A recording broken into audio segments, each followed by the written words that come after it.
Well, hello! I'd like to welcome you to another exciting episode of Pens in Use. This is the show where I talk about the fountain pens and inks that I've been using throughout the week. So let's dive into it.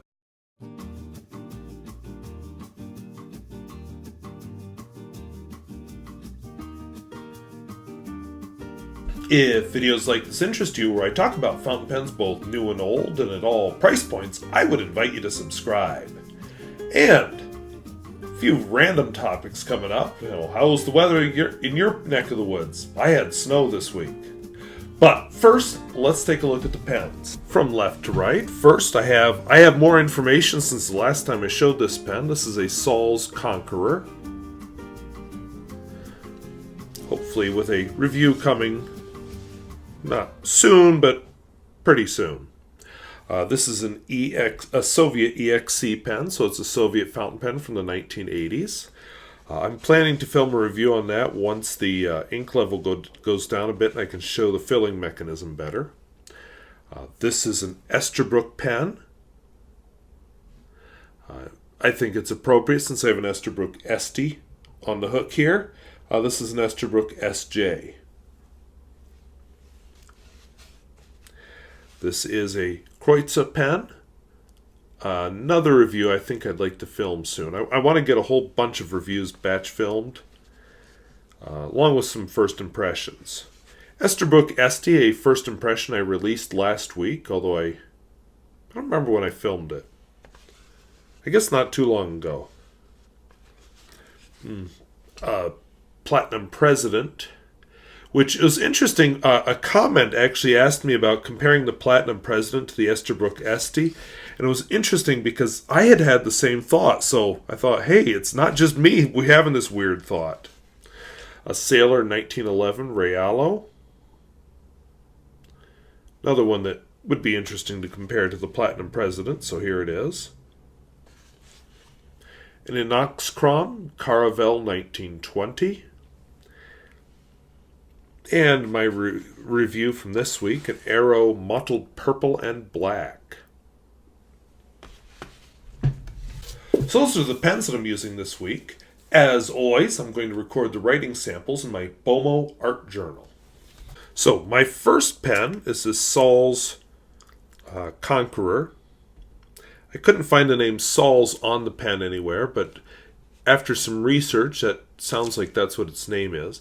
It has a, I don't know, kind of what I'd call a Alt Goldgruen finish, if Alt Goldgruen had the sheen that I've heard it has. Another controversy I've stirred up. I've got a patent number, Conqueror. Nice finish. I just saw one of these for sale for $200 and some. No, what was it? Did I write it down? No, I didn't. It was more than $200 and some. I want to say $300 and some. Anyway, it was a ridiculous price. Nowhere near what I paid for this one. And I mean that like I went the cheap route. The nib, I'm questioning if it's original equipment. The one I saw that was such a ridiculous price was actually an Esterbrook nib, which was interesting. Nevertheless, it's a neat looking pen. Hardly a flex pen, but neat looking.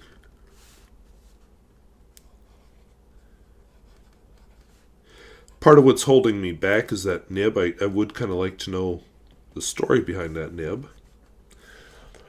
Believe it or not, it says extra fine on the nib, and if you don't believe me, just look at the video that just played.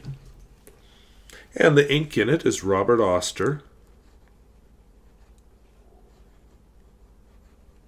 Terracotta, which I think you most recently saw that ink in my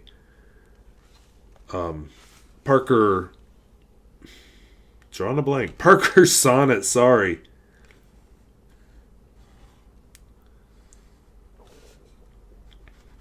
Interestingly enough, I got some pens from a pen pal. They were mostly lower cost Chinese and Indian pens. Whoops. Apparently I had a swatch of something else on the page there. And then he included a Parker Sonnet in there, so I need to contact him and ask him if he really meant to include the Parker Sonnet, because That pen's a different world from some of the other stuff he sent me. But I do like this ink. It's just kind of a nice color. This is my Soviet EXC. Now I had to do some research through my pens in use to find out its name because I couldn't figure out what it was. Now one thing I've purchased are some tags so I can put them around the pens in the case and have the information stored right with the pen. But at the moment, all I have are the tags. And I don't even know if this is an EXC pen. It's definitely not a very high cost pen. It does feel somewhat like a Parker Vacuumatic, except you squeeze a bulb instead of pushing on a button. But it has the same deal inside with a little tube and you fill in beside it. So this is a Soviet EXC.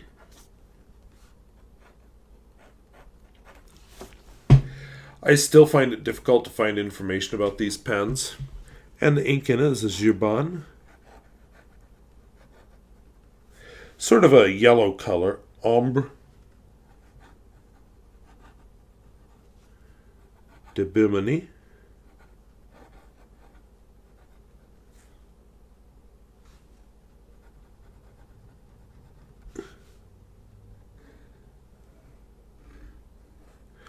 A steel nib.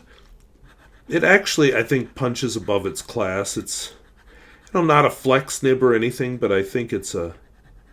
Once you get through the first couple lines writing with it, it's actually kind of a pleasant writer. As a writer, not as a, wow, look at the flex type of nib. Next, I'm going to present to you my Esterbrook SJ. This is a smaller version of the Esterbrook J pen. A little bit shorter, I guess a little bit thinner. I really like the color on this one. I've got a nib in it that's a, see if I can read that in this light, 9314F. So you can read it right on the nib. It's really fine, which means it's just slightly stubbish.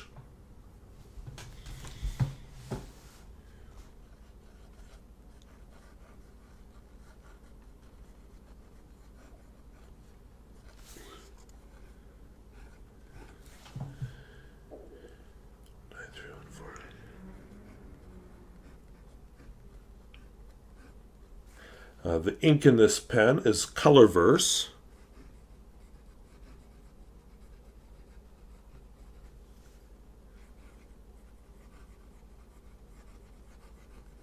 I'm kind of excited. I've been wanting to use up a few more bottles of ink.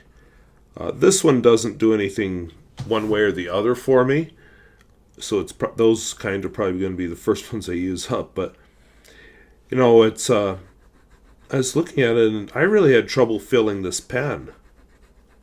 The ink's actually very low in it. I mean, it's to the point I'm about ready to dump it into a sample bottle.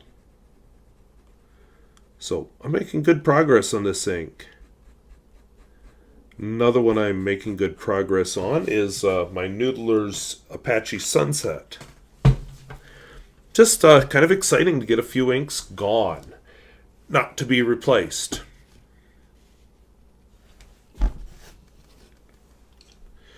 This is a Kreuzer, which was sent to me by a viewer. One of the reasons I bought these tags is I want to keep track of which pens were sent to me and by whom, because I don't remember who sent me this one. And of course, some of them I've bought. I know this one was sent to me, and I know I sent them a thank you, but then after that, it all just kind of gets lost. The ink in this one, probably appropriate for the time of year, is Diamine Autumn Oak. We had snow this week. Last night, which would have been Wednesday night as I filmed this, I was actually out in the snow picking tomatoes. Temperature didn't drop enough for anything to freeze other than minor damage, so the garden is intact, partly because of the sheets and blankets I put over plants, but partly because the temperature stayed up. But the snow was kind of a wild experience for picking tomatoes because you usually don't associate the two going together. Oops, I apologize. I picked 21 spaghetti squash this week, a bunch of eggplant, a bunch of peppers. Well, I needed 2 pints of tomatoes last night for the recipe I was making. And then I still have Brussels sprouts I haven't touched, broccoli, kale, Swiss chard, carrots. I did process all my beets, although I don't know why I did. This is my Esterbrook Estie. I love the finish on it. As somebody pointed out last week in the actually, I guess during the review, those comments, the same finish was on a D-like pen for a lot less money.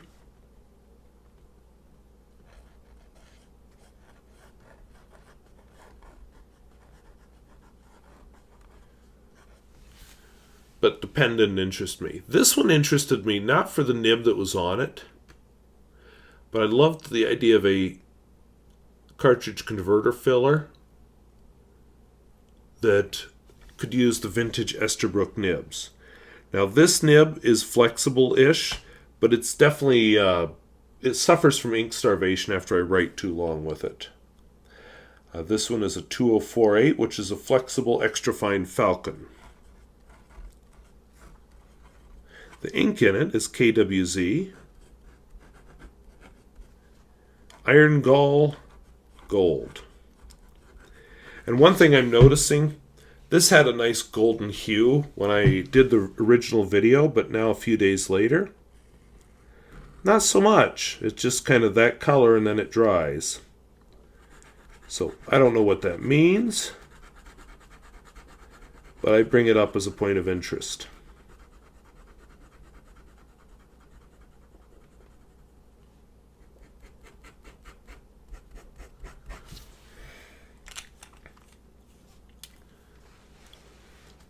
So like I said, somebody mentioned about the Platinum President and this pen as a comparison.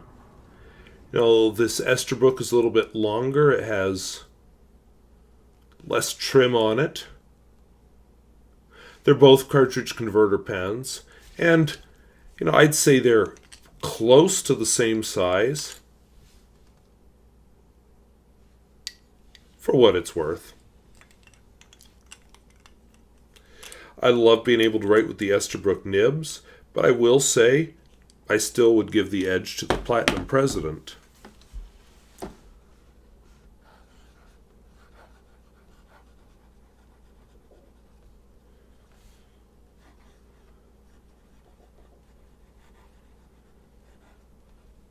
The nib in this Platinum President is a broad cursive italic. If I were to buy another Platinum President or an Izumo, which is kind of my fantasy, I think I would get a coarse, possibly with a cursive italic. The ink in it is Diamine Damson. And I think out of all the pens I've had this ink in, so far this one seems to show it off the best.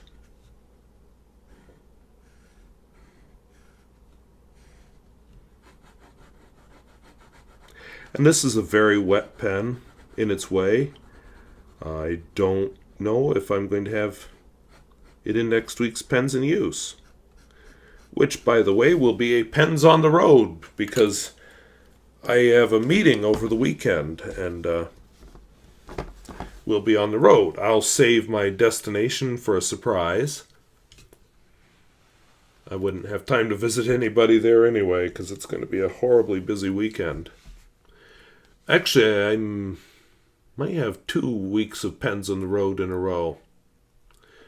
I'll cross that bridge when I come to it. But the other one's not going to be an overnight trip. It's just going to be a trip. All right, this is my Sailor Realo 1911. Just another pen I thought of in this context. I used to do pen rodeos, or I would do... for a while I was doing videos on Instagram, but I just didn't feel like enough people were watching them, and It was such a pain doing them, and I wasn't enjoying it, so I quit. But, I enjoy YouTube. Instagram, I'm a lot happier doing photos or just real quick videos, not a full production video. So this is, I gotta look at the ink, Robert Oster, Yellow Sunset.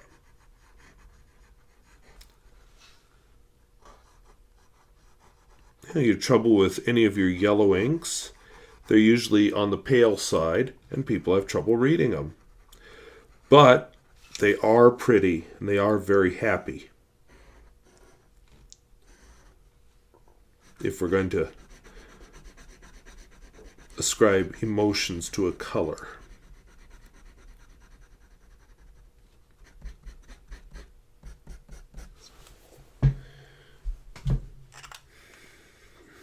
Two more pens. I've got an Inoxcrom Caravel. I have not used it a lot this week. Just hasn't been a week where it seemed to fit in. But it kind of has that mobile 149 look, but smaller. I actually would be kind of curious how the Esterbrook Estie compares to mobile 149 in size, but I've never handled one, so I don't know.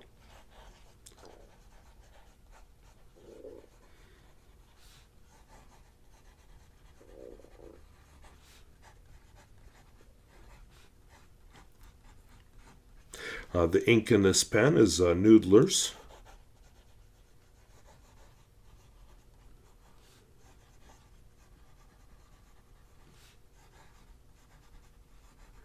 This one takes forever to dry,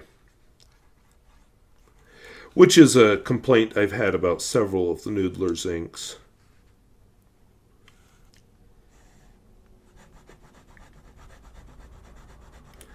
I'm liking it in this pen.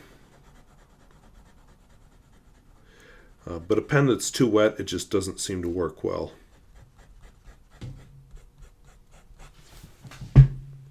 It's actually, I was thinking about getting a bottle of, what was it, Rohr and Klingner Verduna.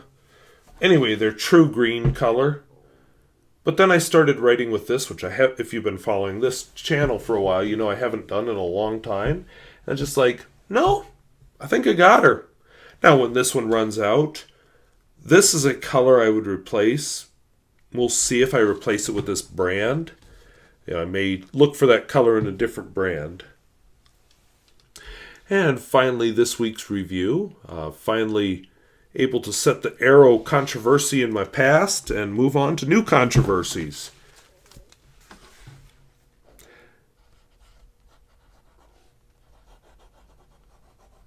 This is my Ero Mottled. Oops, let's give it some room here. Purple and black.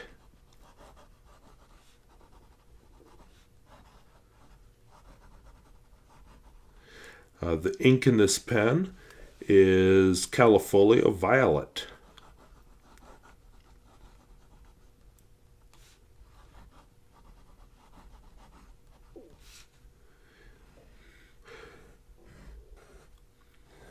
Next week, my next review will be Ero Besta, which is inked up, but I'm not using it at the moment because I don't want to put more ink in it. So I'm just hoping to make the ink that's in it last through the review. But I'm excited to. I'm kind of waiting to see if people bring me more information. But short version for those of you who only watch Pens in Use. And I would check out this review for the full details, but my impression is that Ero pens were manufactured in Germany, but the company is actually, the name of the company is actually owned by a Dutch company, and that's why the confusion over Dutch and German. So again, watch the video on this one in the links down below for more details. So those are the pens and inks that I'm using this week. A couple of little things came up this week. 4 inches of snow didn't hurt. When I filmed my Esterbrook Estie review, I did have a comment. I discussed the nib that actually came with it, which I don't have it over here. It's a Yovo nib, and I just made the remark that, well, it's pretty typical Yovo nib. A little wetter than some, meh. And somebody mentioned, how depressing that was, and I I thought about that. I didn't take the remark personally or anything, but it's just as a concept.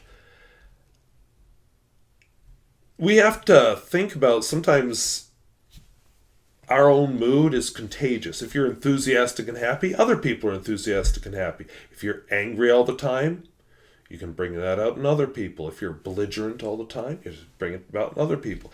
They talk about de-escalation, and some people haven't figured that out. They just make the situation worse. So I just found it interesting that a short little video about a pen could bring somebody's mood down, but the more I thought about it, I thought, yeah. Now, would I change what I said? No. I'm honestly, I don't have an objection to Yovo nibs. I just haven't found very many pens, if any, with a Yovo nib that particularly excites me. It's just how I am. It's just oh, goody, we're going to put a Yovo nib into a different hunk of acrylic. Woohoo. That's just how I am. I suppose I've been a bit spoiled of late because I've been working with all these vintage nibs. I don't have a problem with modern pens. Sorry, I just had to turn my screensaver off. Okay, sorry. Checking my time, make sure I've got time to finish what I'm saying. I have no objection to modern pens. Why do I review mostly vintage pens? Partly, it's kind of my little niche in my corner of the fountain pen world. I don't have the contacts with companies that'll send me samples of more expensive pens. I don't know that I want those contacts. I enjoy pens. I enjoy trying new pens. My bank account says no. But when I buy a vintage pen, this Soviet EXC didn't cost me much. That's at a level I can afford. So that's kind of how I fell into vintage pens, besides the curiosity and finding some that I like. And I'll be honest, I found some amazing prizes. You see them on a regular basis. So, yeah, I've been a bit spoiled. Let's just be honest. And that's probably why the Yovo nibs just don't thrill me particularly. On other topics, I'm happy that I finally laid that Ero controversy to rest, although there's still some discussion in the comments over whether it really is German or whether it really is Dutch. I will just say that I see why I see arguments on both sides, because it's made in Germany, yet Dutch owner. The only other thing I just thought I would mention, somebody actually in person told me they haven't seen a driving video from me in a long time. Well, there's a reason for that. I've just been busy.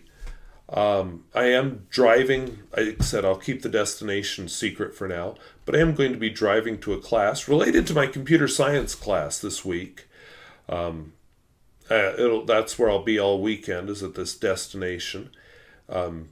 Don't envy me too much. It's not like I'm headed to a Bismarck or a Fargo or even a Jamestown, if that gives you a clue where I'm headed. But, somewhere out of town. It's a little more driving than I want to do, but such is life. And anyway, get some more computer science for that class. But so I'll have a destination for you. Probably not much driving footage out of it because I'm going to take the shortest route possible, which would be mostly interstate, other than the hour or so it takes me to get to the interstate. So, let's see, what other exciting things could I throw in there in the few minutes I have left?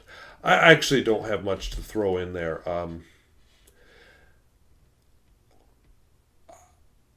I was recently sent a whole bunch of Chinese pens by a viewer who I think his idea is that I'm going to give them away, and I think so too. My plan is, when Fountain Pen Day comes up with my older students, I'm probably going to give them away. I'm not sure about the younger ones because that whole responsibility thing. I got to think that one through. But with my older students, I think I'm going to give them away for Fountain Pen Day. Especially the elective classes. So we'll see how that goes. I have a big bottle of Pelican Black and Pelican Royal Blue in my classroom, so I can give away lots of ink with it too. Other than that, I did have a student asked me if I had a fountain pen he could borrow for Inktober, which I just recently learned was a thing. Chris Sains was doing 31 days and 31 inks challenge, something like that. I can't commit to something like that, but kudos to her for doing that. But apparently Inktober is something totally different.